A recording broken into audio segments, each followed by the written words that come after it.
Welcome back our channel UP poly study with R. दोस्तों, आज का जो हमारा वीडियो है ये थर्मल इंजीनियरिंग का मैराथन क्लास का वीडियो है। ये हमारी मैराथन क्लास की आज पहली क्लास है जिसमें हम लोग पहले के 3 चैप्टर कवर करेंगे। जैसे कि हमने प्रीवियस लेक्चर तक हमने अपना पहला चैप्टर पूरा कर लिया था, और जो हमारा ये चैप्टर इसमें हम लॉ परफेक्ट गैसेस से स्टार्ट करेंगे, और हमारा जो इसके बाद के 2 और चैप्टर हैं उनको हम कवर करते चलेंगे। सबसे पहले देखते हैं आइडियल गैस क्या होती है। तो मैं बता दूं आइडियल गैस क्या होती है, जैसे कि मैंने यहाँ पे डिफिनेशन भी आइडियल गैस की दे के रखा है। आप लोग यहाँ से भी इसको देख सकते हैं। एक पूर्ण गैस या आदर्श गैस को एक पूर्ण गैस या आदर्श गैस को एक पदार्थ की स्थिति के रूप में परिभाषित किया जा सकता है जिसका तरल अवस्था से वाष्पीकरण पूरा हो गया हो। एक आदर्श गैस शक्ति से तापमान और दाब की सभी स्थितियों के तहत सभी गैस के नियमों का पालन करती है। इसमें बताया गया है कि आदर्श गैस क्या है।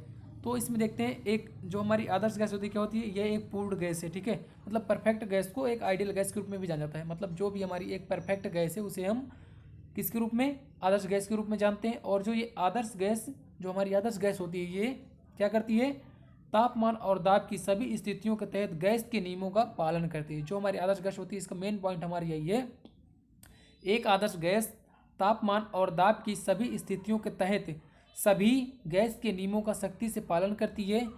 और जो हमारा नेक्स्ट पॉइंट इसमें आएगा, कोई भी गैस परिपूर्ण नहीं, कोई भी गैस परिपूर्ण नहीं है, लेकिन कुछ वास्तविक गैसें जैसे कि ऑक्सीजन, नाइट्रोजन एंड हाइड्रोजन और एयर को निश्चित तापमान और दाब की सीमा के अंदर आदर्श गैस माना जा सकता है। ठीक है दोस्तों, मैंने इसमें पूरा टाइप नहीं किया, टाइप किया ये मेरी हैंड रिटेन नोट्स है, तो मैं अपने नोट्स से आपको बता रहा हूँ। आदर्श गैस क्या है, एक बार मैं इसकी और आपको डिफिनेशन बता दूँ। आदर्श गैस क्या होती है, हम एक पूर्ण गैस को आदर्श गैस के रूप में जानते हैं। ठीक है, और जो हमारी आदर्श गैस होती है तापमान और दाब की सभी स्थितियों के तहत गैस के नियमों का सख्ती से पालन करती है। कोई भी गैस पूर्ण गैस नहीं है, कोई भी गैस परिपूर्ण गैस नहीं है, लेकिन कुछ वास्तविक गैसें जैसे कि हमारा ऑक्सीजन हो गया, हाइड्रोजन हो गया, नाइट्रोजन हो गया और हमारी एयर हो गई आदि को निश्चित तापमान और दाब की सीमा के अंदर आदर्श गैस माना जा सकता है। ठीक है, और आदर्श गैस के विभिन्न नियम प्रयोगात्मक परिणामों पर आधारित हैं। ठीक है, तो इसके बाद हम देखेंगे नीचे आदर्श गैस के जो निम्नलिखित गैसों के नियम है, गैसों के नियम देखेंगे हम। इसमें हमारा पहला नियम आएगा बॉयल का नियम आएगा, फिर चार्ल्स का नियम आएगा। जो हमारी ये क्या, इस एक में हमने एक पॉइंट इसमें यहाँ पर नोट किया, आदर्श गैस, मैं इसको थोड़ा हाईलाइट कर दूँ। ठीक है, इस पे पेंसिल का साइज थोड़ा पहले और रिड्यूस कर लेते हैं। ओके फ्रेंड्स, इसमें जो हमारा जो जो आदर्श गैस होती है, इसमें क्या है, ये सभी गैसों के नियमों का पालन करती है। ठीक है, एक आदर्श गैस, ये यहाँ से ये पॉइंट आ जाएगा हमारा, और यहाँ से ये पॉइंट आ जाएगा। एक आदर्श गैस सभी नियमों का सख्ती से पालन करती है। ठीक है, जो हमारी आदर्श गैस होगी वो कौन कौन से नियमों का पालन करेगी। जो हमारा पहला नियम आएगा बॉयल का नियम, दूसरा नियम आएगा चार्ल्स का नियम। ठीक है, और जो तीसरा नियम आएगा गैल-शॉक का नियम आएगा। फिर इसके बाद हमारा आएगा रेगनाल्ट का नियम, और फिर आएगा लास्ट अवोगाड्रो का नियम। और इस चैप्टर में हमें क्या क्या पढ़ना है, मैं ये भी आपको थोड़ा साथ साथ पता चलता हूँ। इसके बाद हमें इसके जो गैस के 5 नियम पढ़ने हैं। फिर इसके बाद हमें पढ़ना है सार्वत्रिक गैस स्थिरांक। इसके बाद फिर जनरल इक्वेशन ऑफ, हमें सामान्य गैस का समीकरण पढ़ना है इसमें। फिर इसके बाद हमें क्या, इसकी जो स्पेसिफिक हीट है, स्पेसिफिक हीट के टाइप्स पढ़ेंगे और स्पेसिफिक हीट पढ़ेंगे। फिर और इसमें हमारा जो इसके बाद फिर हमारा इसके बीच हम रिलेशन देखेंगे, स्पेसिफिक हीट, जो हमारे दो स्पेसिफिक गैस की दो स्पेसिफिक हीट होती हैं। इन दोनों में हम रिलेशन देखेंगे। बस हमें इस चैप्टर में इतना ही पढ़ना है, ज़्यादा नहीं है। इस चैप्टर को मैं जल्द से जल्द ख़त्म करवा दूंगा। हम स्टार्ट करते हैं अपना। हमारा बॉयल्स का नियम क्या कहता है। ठीक है दोस्तों, जो बॉयल्स का नियम है, ये किस नियम, जो बॉयल्स का नियम है, इसके लिए हमारा क्या है, टेम्परेचर कांस्टेंट रहता है। बॉयल के नियम में हमारा टेम्परेचर कांस्टेंट रहता है। और ये नियम जो होता है बॉयल का, ये हमारा आयतन और प्रेशर, यानी आयतन और दाब में क्या एक रिलेशन देता है। ठीक है, इसको आप ऐसे भी देख सकते हैं। मैं ट्रिक से भी बात बता दूंगा, पहले आपको मैं इसको पूरा, हमें क्योंकि ट्रिक का यूज बहुत कम करना है, हमें थ्योरिकल लिखना है, मैं इसे थ्योरी में बताऊंगा और ट्रिक से भी बता दूंगा कैसे आप इसको याद कर सकते हैं। तो इसमें क्या हमें देखते हैं, इसमें क्या दिया गया है बॉयल्स के नियम में।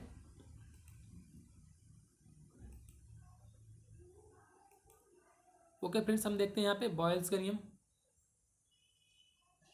ये हमारा जो बॉयल्स का नियम है, बॉयल्स का नियम क्या है, ये आदर्श गैस का दाब और आयतन में संबंध बताता है। इसका पहला पॉइंट नंबर ये हो गया हमारा, क्या हो गया पहला पॉइंट, जो हमारा ये बॉयल का नियम है, ये आदर्श गैस का दाब और आयतन में संबंध बताता है। जो इस गैस के नियम के अनुसार क्या है, नियत ताप पर, मतलब क्या है, टेम्परेचर कांस्टेंट होना चाहिए।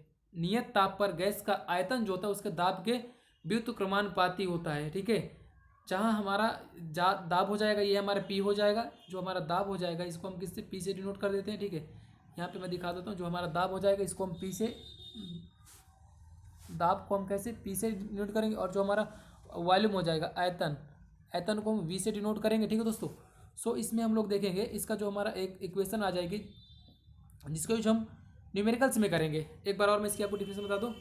बायल का नियम आदर्श गैस के दाब और आयतन में संबंध बताता है। इसके अनुसार इसका जो गैस का आयतन होता है दाब के व्युत्क्रमानुपाती होता है, बशर्ते क्या, शर्त इसमें क्या रहती है कि टेम्परेचर हमारा कांस्टेंट रहेगा। जहाँ हम दाब को पी से डिनोट करते हैं यानी प्रेशर, और वी को, और आयतन को हम वी से डिनोट करते हैं, जिसे हम वॉल्यूम कहते हैं।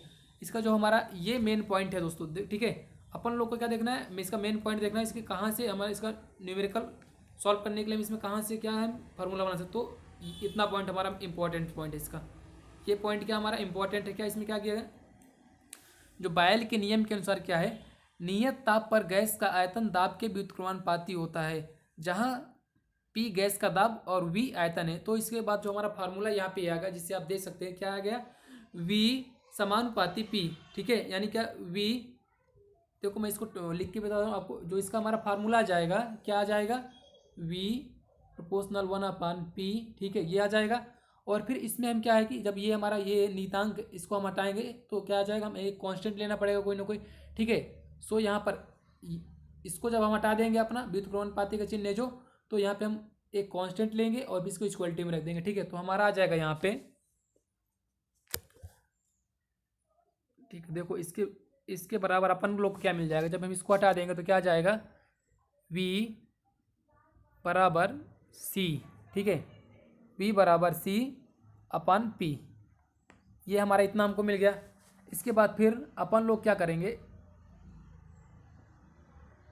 इसके बाद हम लोग यहाँ से क्या करेंगे, इसको इसको मान के इसका हम क्या क्रॉस प्रोडक्ट कर देंगे। हमारा जहाँ से आ जाएगा फिर वीपी बराबर सी। ठीक है, यानी वीपी को हम पीबी भी कर सकते हैं, वीपी कुछ भी हम बोल सकते हैं। सो हमारा इसका फार्मूला आ जाएगा, यहाँ से क्या आ जाएगा, VP equal to C.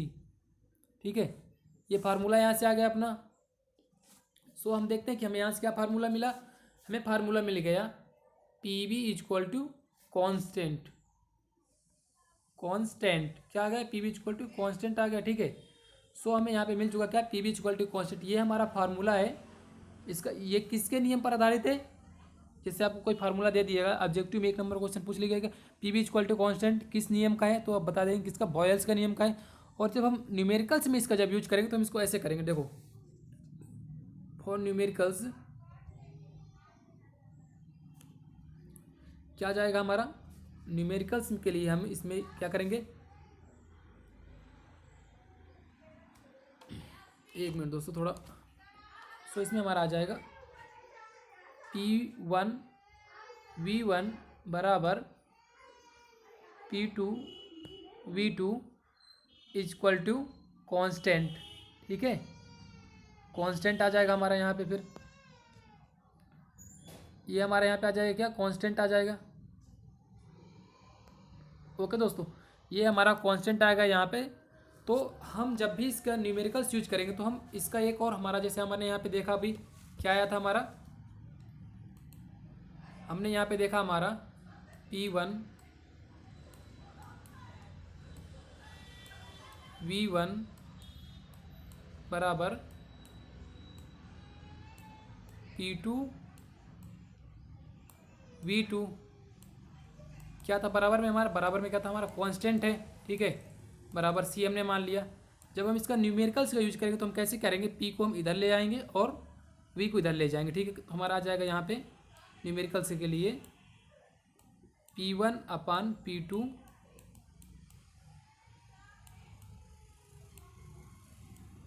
P1/P2 बराबर V2/V1, V2/V1। ये किसके लिए हमारा बराबर आ जाएगा, कांस्टेंट C। ओके, तो ये फार्मूला हम किसके लिए, न्यूमेरिकल्स के लिए यूज करेंगे। सो इसके आगे देखते हैं हम, जो ये हमारा इम्पॉर्टेंट है, आप लोग इसको, ये मोस्ट इम्पॉर्टेंट है इसका, जो हमने ये न्यूमेरिकल पार्ट से आप लोग को एग्जाम में इसको तो लिखना ही लिखना है। क्या है, ठीक है, मैंने आपको बॉयल्स के नियम समझा दिया है। इस बॉयल्स के नियम में हमें क्या है, दाब और आयतन के बीच में एक रिलेशन मिलती है। इस नियम में क्या होता है, हमारा टेम्परेचर कांस्टेंट रहता है, और जो इसका दाब होता है, जो इसका आयतन होता है, या दाब कह दो या आयतन, कुछ भी, चाहे पहले दाब ले लो चाहे आयतन ले लो, जो हमारे इसका क्या होता है, आयतन होता है, दाब के व्युत्क्रमानुपाती होता है, जहाँ दाब को हम P से अथवा V से आयतन को रिप्रेजेंट करते हैं। हमारा फार्मूला ये आ जाएगा यहाँ से। इसके बाद हमें देखना क्या, चॉल्स का लॉ।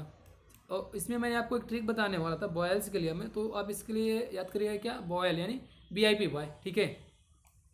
बॉयल्स के नियम में आप क्या करना है, आपको याद कर लें ट्रिप BIP बॉय, ठीक है।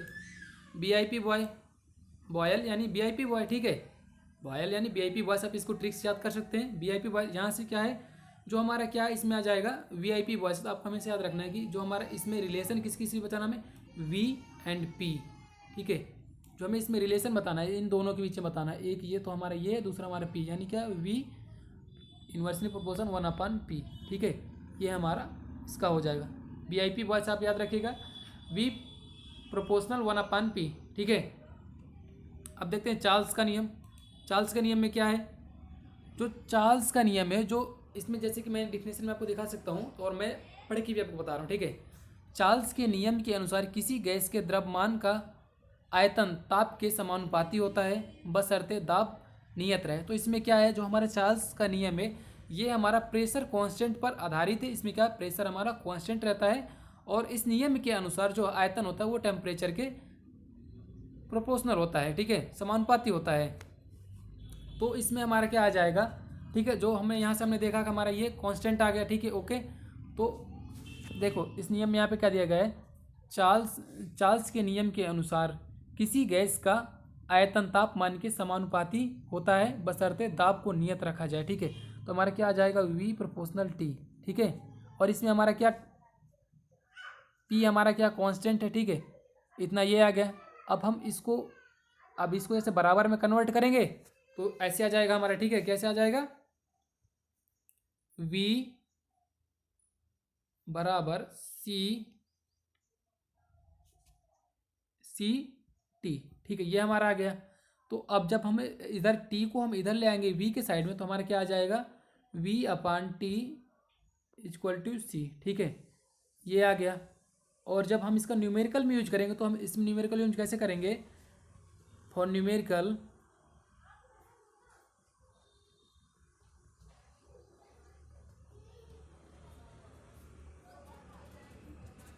एक सेकंड गाइस, थोड़ा रबड़ बहुत छोटा है तो वो सही से इरेज नहीं हो पा रहा है। तो हम जब भी हम इसका न्यूमेरिकल यूज करेंगे तो हम कैसे करेंगे, जब भी दोस्तों हम इसका यूज न्यूमेरिकल के लिए करेंगे तो कैसे करेंगे, V1/T1 बराबर V2/T2 = कांस्टेंट, ठीक है। इसके बराबर क्या रहेगा, कांस्टेंट रहेगा हमारा।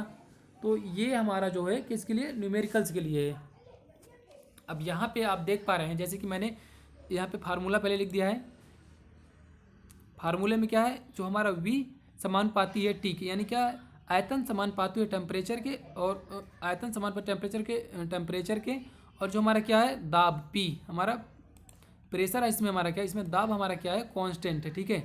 दाब हमारा क्या, कांस्टेंट है, ठीक, दाब हमारा क्या है, कांस्टेंट है। तो न्यूमेरिकल के लिए हम इसका यूज करेंगे, इस फार्मूले का, V1/T1 = V2/T2 = कांस्टेंट, ठीक है।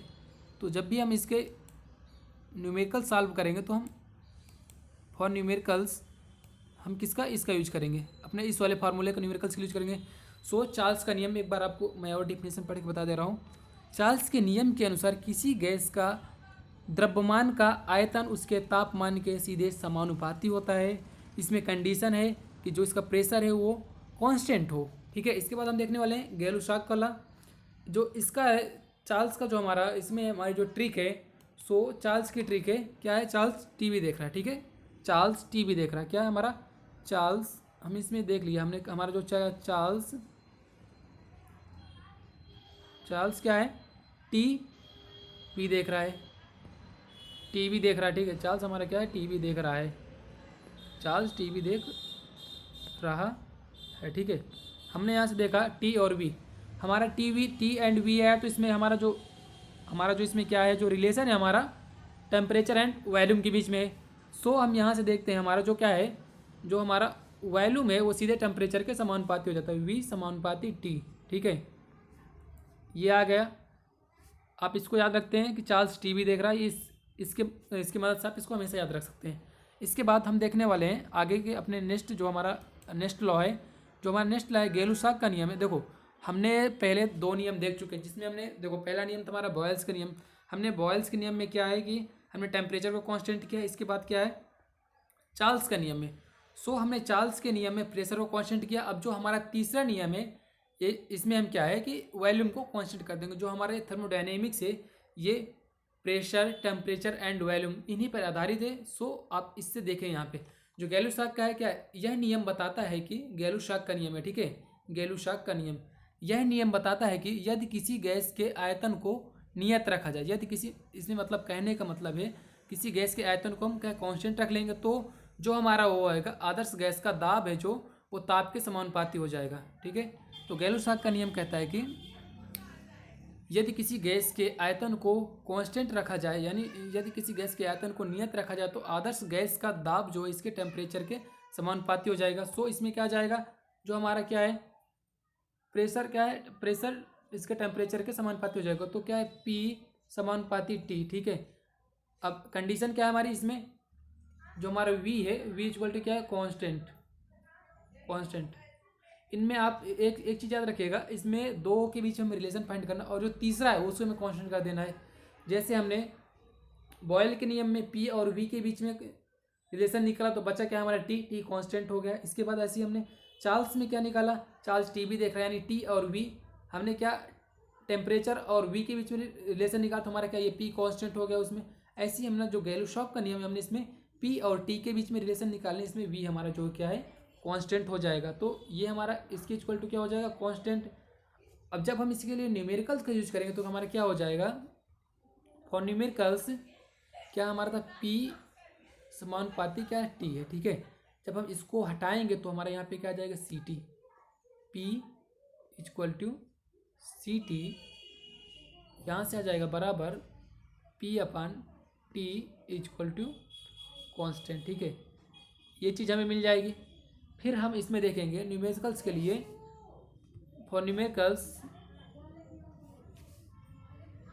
के लिए हमारा क्या जाएगा P1 अपान T1 बराबर P2 upon T2 equal to constant, ठीक है। ये हमारा किसके लिए है, गैलुसाक के नियम के। जब भी न्यूमेरिकल्स आएंगे तो हमें इसका यूज करेंगे वहाँ पे। एक बार और आपको डिफिनेशन बता दूँ, यह नियम बताता है कि यदि किसी गैस के आयतन को नियत रखा जाए तो किसी भी आदर्श गैस का दाब इसके ताप के समानुपाती होता है। इसका फार्मूला है जो ये, यहाँ से इसका फार्मूला आ गया हमारा, पहला फार्मूला हमारा ये आ गया, ये फार्मूला आ गया। और जो हम न्यूमेरिकल के जो हमें फार्मूला यूज करना, तो वो हमारा ये न्यूमेरिकल्स के लिए आ जाएगा। जब भी हमें कभी रिलेशन मिल जाए हमें टेम्परेचर और प्रेशर के बीच में, तब हम इस फार्मूले का ही यूज करेंगे, ठीक है। इसके बाद हमारा गैलुसाक का नियम हो गया। इसके बाद हम जो देखने वाले हैं अपना रेग्नाल्ट का नियम है। हमारे रेग्नाल्ट के नियम में क्या कहा गया है, रेग्नाल्ट के नियम में हमें ये बताया गया है कि एक गैस की दो विशिष्ट ऊष्माएं होती हैं, क्या specific heat at pressure constant, specific heat at volume constant. जो हमारा क्या सीपी और सीबी होती है, ये आयतन और तापमान के साथ, ये क्या है तापमान और दाब के साथ परिवर्तित नहीं होती हैं, ठीक है। देखेंगे इसमें हमारा क्या है, जो हमारा क्या है रेग्नाल्ड्स लॉ, ठीक है। हमारा रेग्नाल्ड्स लॉ है, इसमें हमें दिया गया है, इसकी डिफिनेशन क्या देखो, इस नियम में कहा गया है कि एक गैस की दो विशिष्ट ऊष्माएं, रेग्नाल्ट के नियम में क्या है, इस नियम में हमें क्या कहा गया है कि एक गैस की दो विशिष्ट ऊष्माएं सीपी तथा सीबी तापमान और दाब के परिवर्तन के साथ बदलती नहीं है। जहाँ हमारा सीपी क्या है, दाब पर विशिष्ट क्या है, स्थिर दाब पर विशिष्ट, ये दाब पर विशिष्ट ऊष्मा नहीं, जबकि ये क्या है, स्थिर दाब पर विशिष्ट ऊष्मा क्या है, specific heat at constant pressure. दूसरा क्या हमारा, जो हमारा ये क्या है, सीबी क्या है, स्थिर आयतन पर विशिष्ट ऊष्मा, इसका हो जाएगा हमारा क्या है, specific heat at constant volume. ठीक है, चूंकि एक गैस की दो विशिष्ट ऊष्माएं तापमान के साथ भिन्न होती हैं, जो हमारे क्या एक गैस की दो विशिष्ट तापमान के साथ क्या होती हैं, डिफरेंट डिफरेंट होती है, इसलिए रेगनाल्ट का नियम केवल अनुमानित परिमाण देता है। तापमान में वृद्धि के साथ विशिष्ट ऊष्मा में भी भिन्नता के कारण इंजीनियरिंग प्रैक्टिस के परिणाम में 20% तक भिन्नता तक हो सकती है। तो हमें क्या है, इसमें जो हमारा मेन पॉइंट है हमारा क्या है, इतना है। ठीक है, बाकी ये तो फालतू पॉइंट है, आप इसको भी एग्जाम में लिख देंगे तो इससे कोई क्या है कि ना डिफेक्ट नहीं पड़ने वाला ज़्यादा, लेकिन जो हमारा मेन पॉइंट है जिसे हमें लिखना ही लिखना, तो हमारा वो मेन पॉइंट कितना, इतना है। ठीक है, इस नियम में हमें इतना ही लिखना है। इस नियम में कहा गया है कि एक गैस की दो विशिष्ट ऊष्माएं सीपी तथा सीपी तापमान और दाब के परिवर्तन के साथ बदलती नहीं है। जहां हमारा क्या है, सीपी क्या है, स्थिर दाब पर विशिष्ट ऊष्मा है, और जो सीबी क्या है, स्थिर आयतन पर विशिष्ट ऊष्मा है। ठीक है, इसके बाद हम देखने वाले हैं अपना अवोगाड्रो का नियम क्या है। इस नियम में हमें क्या कहा गया है, तो आप लोग देखेंगे जैसे कि अवोगाड्रो का क्या है, अवोगाड्रो का नियम क्या है, यह नियम कहता है कि सभी गैसों की समान मात्रा में क्या है, सभी गैसों की, अवोगाड्रो का नियम, यह नियम कहता है कि सभी गैसों की समान मात्रा में तापमान और दाब की समान स्थितियों के तहत अणुओं की संख्या समान होती है। ठीक है, यह नियम कहता है कि सभी गैसों की समान मात्रा में तापमान और दाब की समान स्थितियों के तहत अणुओं की संख्या समान होती है। और जब हम न्यूमेरिकल यूज करेंगे, तो न्यूमेरिकल का सॉल्व करते तो हम न्यूमेरिकल्स के लिए इस फॉर्मूले का यूज करेंगे, जहाँ पे मैंने डाल भी रखा है, इसमें मैंने पहले से भी डाल रखा है फॉर न्यूमेरिकल्स। जब भी हमें रिलेशन मिल जाए किसके इसके बीच में, वॉल्यूम एंड क्या, नंबर ऑफ मॉलिकुलर्स, यानी अणुओं की संख्या, और जहाँ हमें क्या मिल जाए, और ये मिल जाए आयतन, तो उसके लिए हम क्या इसका यूज करेंगे। इसके बाद हम देखने वाले हैं नेक्स्ट में क्या हमारा यूनिवर्सल गैस कांस्टेंट क्या है। तो देखो मैं आपको पहले ही बता दूं, जो हमारा यूनिवर्सल गैस कांस्टेंट होता है, ये बेसिकली क्या होता है, यह किसी गैस की यूनिवर्सल जो हमारा गैस कांस्टेंट है, यह किसी गैस की क्या होता है, स्थिरांक या मोलर स्थिरांक और गैस स्थिरांक। ठीक है, मतलब क्या है, यह जो होता है गैस की सार्वत्रिक स्थिरांक या मोलर स्थिरांक, गैस स्थिरांक और आणविक द्रव्यमान का गुणनफल होता है। जो जैसे कि हम देख लीजिए हमारा क्या, ओके हम यहाँ पे देखते हैं डिफिनेशन क्या है इसमें, यह गैस की सार्वत्रिक गैस स्थिरांक क्या है, यह गैस की सार्वत्रिक गैस स्थिरांक या मोलर स्थिरांक, यह गैस की सार्वत्रिक गैस स्थिरांक या मोलर स्थिरांक, गैस स्थिरांक, मोलर गैस, देखो हम या तो इसको कर लेंगे क्या, गैस की, यह गैस की सार्वत्रिक गैस स्थिरांक, या फिर क्या है, मोलर गैस स्थिरांक, मोलर गैस स्थिरांक, मोलर स्थिरांक गैस स्थिरांक और गैस के आणविक द्रव्यमान का गुणनफल होता है। जहाँ पे हम इसको क्या है, आर यू से हम किसको, यूनिवर्सल गैस कांस्टेंट को रिप्रेजेंट करते हैं। ठीक है, और इसे हम मैथमेटिकल फॉर्म में ऐसे सॉल्व कर रहे हैं, जैसे कि हमने यहाँ पे देखा क्या है, ये हमारा क्या, यह गैस की सार्वत्रिक गैस स्थिरांक। ठीक है, गैस स्थिरांक हमारा क्या हो गया, आर। ठीक है, हमारा गैस स्थिरांक क्या हो गया, इसको हम किससे, आर यू से क्या करते हैं, रिप्रेजेंट करते हैं। ठीक है, आर यू से हमने इसको रिप्रेजेंट किया, तो हमारा क्या, आर क्या हो गया हमारा गैस का स्थिरांक, और इसका जो का द्रव्यमान का गुणनफल हमारा क्या हो जाता है, एम। ठीक है, तो ये हमारा इसका कुछ नहीं, सिर्फ ये फार्मूला ही आपको इसमें पूरा अपरंपार करवा देगा, इसके डिफिनेशन से, इस फार्मूले से इसका पूरा डिफिनेशन निकल आता है। ठीक है, ओके। सो मैं इसको आप एक बार और अच्छे से रीड करके आपको बता देता हूँ। ठीक है, इसमें दिया गया, यह गैस की सार्वत्रिक गैस स्थिरांक या मोलर गैस स्थिरांक, ठीक है, या मोलर स्थिरांक, गैस स्थिरांक और आणविक द्रव्यमान का गुणनफल है, जिसे हम क्या आर यू से रिप्रेजेंट करते हैं। इसे मैथमेटिकल फॉर्म में R U equal to M R. ठीक है, जहाँ हमारा एम क्या है, गैस का आणविक द्रव्यमान है, और आर क्या है, गैस स्थिरांक है। इसे समान रूप में हम कैसे करेंगे, ठीक है, इसको जब हम इसको जनरल फॉर्म में देखेंगे, तो हमारा इसको हम कर देंगे, क्या कर देंगे, R U equal to M1 R1 equal to M2 R2। ठीक है, M2 R2 आ जाएगा। ऐसे ही बराबर हम कंटिन्यू करके इसको कितना डैट डैट एन तक, इन्फाइनाइट तक ले जा सकते हैं। ठीक है, अब हम यहाँ से हमने क्या देखा, हमारा जो ये, इसके बाद हम जानते हैं कि P B equal to M R T, यानी क्या, we know that P B equal to M R T gas from gas equation से, हमारा ये गैस इक्वेशन से जहाँ हमारा एम आर, ये जो हमारा एम आर है, एम आर इक्वल टू हमें क्या मिलेगा, आर यू, ठीक है। देन आई फाइंड, हमने यहाँ पे क्या पाया, ये जो हमारा है एम इंटू आर, ये किसके बराबर है, आर यू के बराबर, किसके, आर यू, ये बराबर है हमारे किसके, आर आर यू के, ठीक है। ये बराबर हो गया हमारा आर यू के। तब हम यहाँ पे क्या रख दें, आर यू रख देंगे, ठीक है। क्या आ जाएगा, आर यू रखेंगे तो हमारा क्या आ जाएगा, P B equal to R U T. अब हमें निकालना है इसके, ये हमारा गैस, जो हमारा ये क्या है, यूनिवर्सल गैस कांस्टेंट है, तो हम इसको टेम्परेचर जो हमारा ये टेम्परेचर दिए है टी है जो हमारा, टी को हम इसको यहाँ पे क्या हमारा मल्टीप्लिकेशन में, तो यहाँ पे जब इधर आएगा बराबर को तो कैसे ये डिवाइड में आ जाएगा। सो हम इसको देखेंगे यहाँ पे इक्वल टू, जब हमारा क्या है, P B equal to R U into T, then हमारा क्या आ जाएगा, R U equal to P V upon T, ठीक है। ये आ जाएगा। ये हमारा एक और यहाँ से क्या आ गया, एक और फार्मूला में यहाँ से मिल गया हमें, ये हमें एक फार्मूला मिल गया, R U equal to P V upon T. इसके बाद हम देखने वाला है हमारी विशिष्ट ऊष्मा क्या होती है, क्या है, किसी द्रव्यमान की इकाई, किसी द्रव्यमान की वस्तु का तापमान या किसी इकाई द्रव्यमान की वस्तु का तापमान 1 सेल्सियस बढ़ाने की आवश्यक ऊष्मा की मात्रा को विशिष्ट ऊष्मा कहते हैं। जो हमारी इसकी जो इकाई होती है हमारी क्या हो जाती है, किलो जूल, किलो जूल नहीं, इसमें क्या है हमारा, जूल प्रति किलोग्राम, जो इसकी हमारी यूनिट क्या हो जाती है, जूल प्रति किलोग्राम प्रति केल्विन होती है, ठीक है। सभी तरल और ठोस पदार्थों में केवल एक विशिष्ट ऊष्मा होती है, जबकि गैस में 2 विशिष्ट ऊष्माएँ होती हैं। नंबर 1 में क्या है हमारा, specific heat at constant pressure यानी सीपी। दूसरा नंबर हमारा क्या है, सीबी, सीपी और सीबी एक गैस की 2 विशिष्ट ऊष्माएँ होती हैं, ठीक है। एक बार और मैं इसकी आपको डिफिनेशन से क्लियर कर देता हूँ।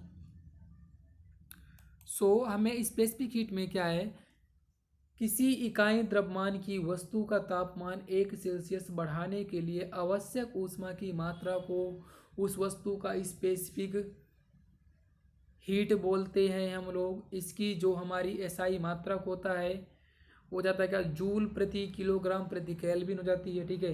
सभी तरल और ठोस पदार्थों में केवल एक विशिष्ट ऊष्मा होती है, जबकि गैस की 2 विशिष्ट ऊष्माएँ होती हैं, जिनको हम specific heat at constant pressure यानी क्या, स्थिर दाब पर विशिष्ट ऊष्मा। दूसरा नंबर आ जाएगा हमारा स्थिर आयतन पर विशिष्ट ऊष्मा। इसके बाद हम देखने वाले हैं, जो हम इसके बाद क्या देखने वाले हैं, हम स्थिर ताप पर विशिष्ट ऊष्मा। स्थिर ताप पर विशिष्ट ऊष्मा क्या होती है, अब हम यहाँ पे देखेंगे। इसे हम 1 डिग्री के माध्यम से डिफाइन कर सकते हैं, ठीक है। सबसे पहले क्या है, आ गया हमारा क्या, स्थिर दाब पर विशिष्ट ऊष्मा क्या है, यह 1 डिग्री के माध्यम से गैस के 1 इकाई द्रव्यमान के तापमान को बढ़ाने के लिए आवश्यक ऊष्मा की मात्रा है, ठीक है। यह 1 डिग्री के माध्यम से गैस के 1 इकाई द्रव्यमान के तापमान को बढ़ाने के लिए आवश्यक ऊष्मा की मात्रा, जब इसका दाब स्थिर हो। यदि स्थिर दाब पर तापमान T1 से T2 तक mkg के द्रव्यमान को उष्मित किया जाता है, तो गैस को दी जाने वाली विशिष्ट ऊष्मा, गैस को दी जाने वाली ऊष्मा क्या हो जाती है हमारा, Q इक्वल टू, तो हमारी यहाँ पे ऊष्मा हो जाएगी क्या, Q equal to mCp into delta T. यहाँ पे हमारा क्या आ जाएगा, डेल्टा टी, ठीक है। ये आ गया हमारा डेल्टा टी, जिसको हम डेल्टा टी को आगे हम T1 T2 में डिवाइड कर लेंगे, T2 माइनस T1 में, ठीक है। डेल्टा टी आ गया यहाँ पे। और जो इसकी एसआई इकाई में वायु के लिए Cp का मान 1 किलो जूल प्रति किलोग्राम केल्विन होता है। इसके बाद क्या है, स्थिर आयतन पर विशिष्ट ऊष्मा, यह क्या है, यह 1 डिग्री के माध्यम से गैस के 1 इकाई द्रव्यमान के तापमान को बढ़ाने के लिए आवश्यक ऊष्मा की मात्रा, जब इसका आयतन स्थिर रखा जाए, ठीक है। देखो जो हमारा इसमें दोनों में क्या है, यहाँ तक तो दोनों की डिफिनेशन सेम है। इसके बाद क्या है, जब इसमें क्या, पहले वाले में हम क्या है, दाब स्थिर रखें, दूसरे में आयतन स्थिर कर देंगे, ठीक है। यह 1 डिग्री के माध्यम से गैस के इकाई द्रव्यमान के तापमान को बढ़ाने के लिए आवश्यक ऊष्मा की मात्रा, जब इसका दाब स्थिर हो, जिसे हम बोलते हैं स्थिर दाब विशिष्ट ऊष्मा। इसके बाद दो हमारे क्या है, स्थिर आयतन विशिष्ट ऊष्मा क्या है, यह 1 डिग्री के माध्यम से गैस के एक इकाई द्रव्यमान के तापमान को बढ़ाने के लिए आवश्यक ऊष्मा की मात्रा है, ठीक है, जब इसका आयतन स्थिर हो। यदि तापमान T1 से तापमान T2 तक स्थिर आयतन में mkg गैस को ऊष्मित किया जाता है तो गैस को दी जाने वाली विशिष्ट ऊष्मा की मात्रा, इसमें भी हमारा क्या फार्मूला आएगा, Q equal to mCV into delta T. जहाँ हम इसको बाद में करेंगे तो हमारा क्या आ जाएगा, mCV, हम डेल्टा टी को क्या करेंगे, T2 माइनस T1, ये हमारा फार्मूला निकल के आ जाएगा। सो यहाँ तक आपको सब समझ में आ गया होगा। इसके बाद हम देखते हैं हमारा जो नेक्स्ट टॉपिक है दोस्तों, जो हमारा ये वीडियो है मैक्सिमम 3 या 4 घंटे का होगा, जिसमें हम पूरे 3 चैप्टर कवर कर लेंगे। मैं अगर चाहता तो इसको आपको बोर्ड पे भी करवा देता, लेकिन क्या है कि ना, अगर मैं बोर्ड पे करवाता तो मुझे केवल एक ही चैप्टर को पूरा करने में कम से कम 3 या 4 घंटे लग जाते। सो मैं टाइम को मैनेजमेंट करते हुए मैंने इसका क्या किया, पहले खुद से इसका एक मैंने नोट्स तैयार की, फिर नोट्स की मैंने PDF बनाई, फिर उसके थ्रू आपको मैं कंटेक्ट प्रोवाइड करवा रहा हूँ। देखो, जो मैं पूरा बोर्ड में समझाता वही चीज़ मैं आपको यहाँ भी पूरा समझा रहा हूँ। जो न्यूमेरिकल पार्ट्स है मैं उसको आपको क्या है लिख के भी समझा रहा हूँ, और ऑलरेडी जबकि नोट्स में लिखा है फिर भी। सो हम इसके बाद देखते हैं हमारा क्या है, हम लोग कहाँ पे आ गए, स्थिर आयतन पर विशिष्ट ऊष्मा आ गई।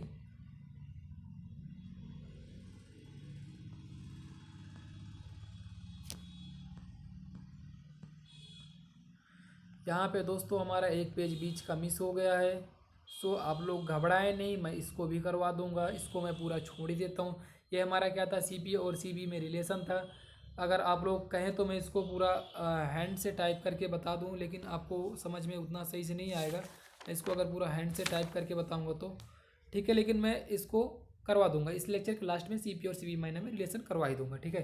तो अभी आप इसको अभी के लिए कृपया करके लीव कर दें, क्लास को नहीं लीव करना, इस टॉपिक को लीव करना, ओके। इसके बाद देखते हैं हमारा क्या जनरल गैस इक्वेशन है। इसमें हम लोग क्या देखेंगे, जनरल गैस इक्वेशन में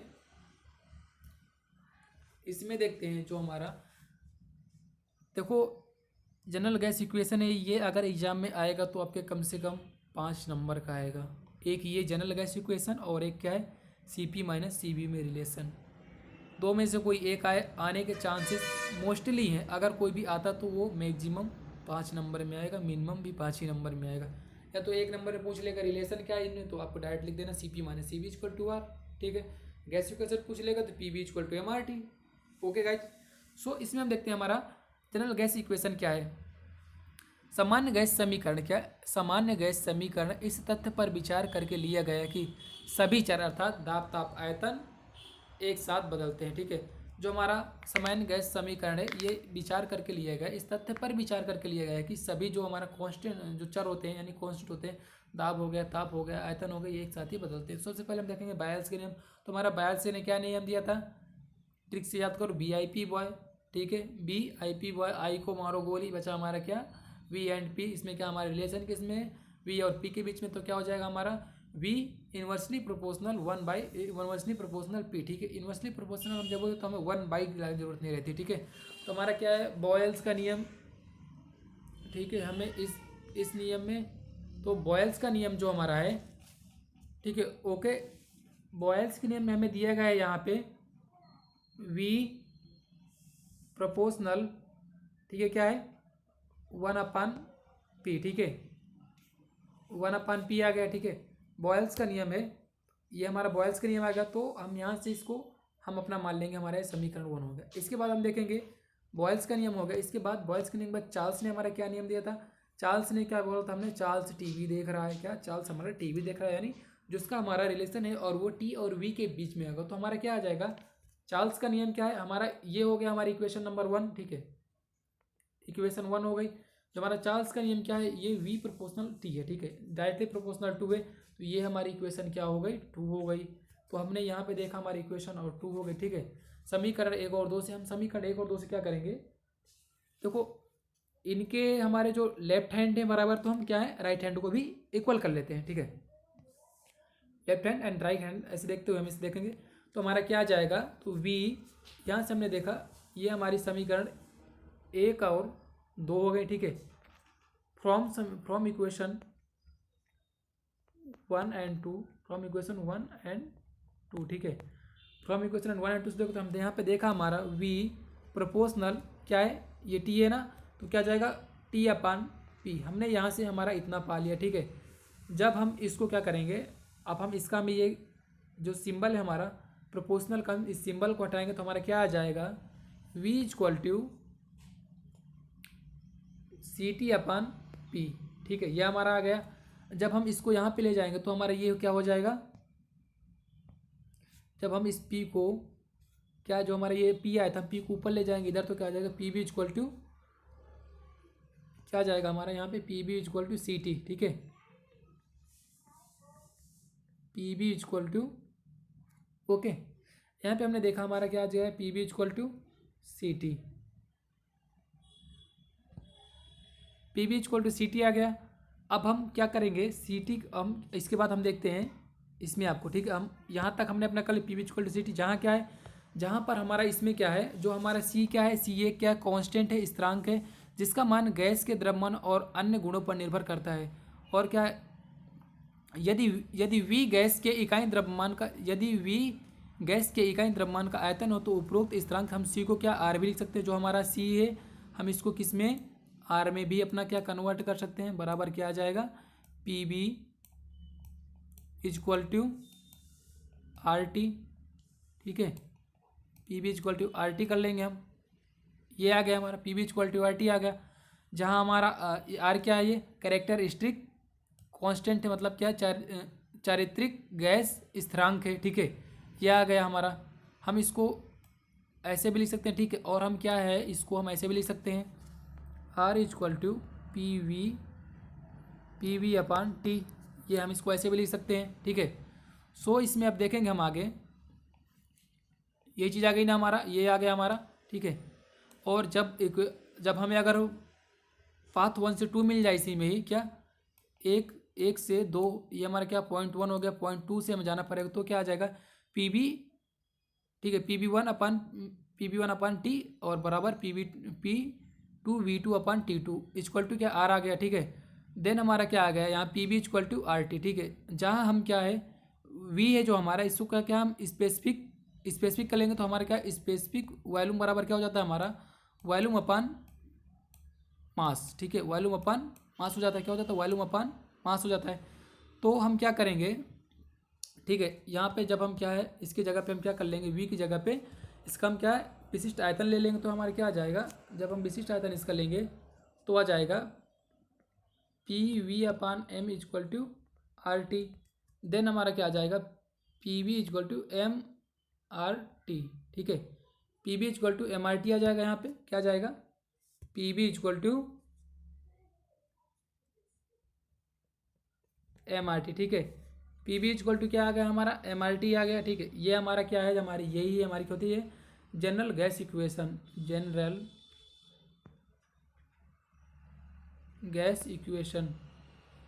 ये हमारी होगी जनरल गैस इक्वेशन। सो एक बार इसको मैं और आपको पूरा शुरू से समझा देता हूँ तो आपको और अच्छे से पूरा क्लियर हो जाएगा। ये मैं इसको थोड़ा और रिड्यूज कर दूँ तो आपको पूरा दिखाई देगा, तो आप और अच्छे से इसको समझ पाएंगे।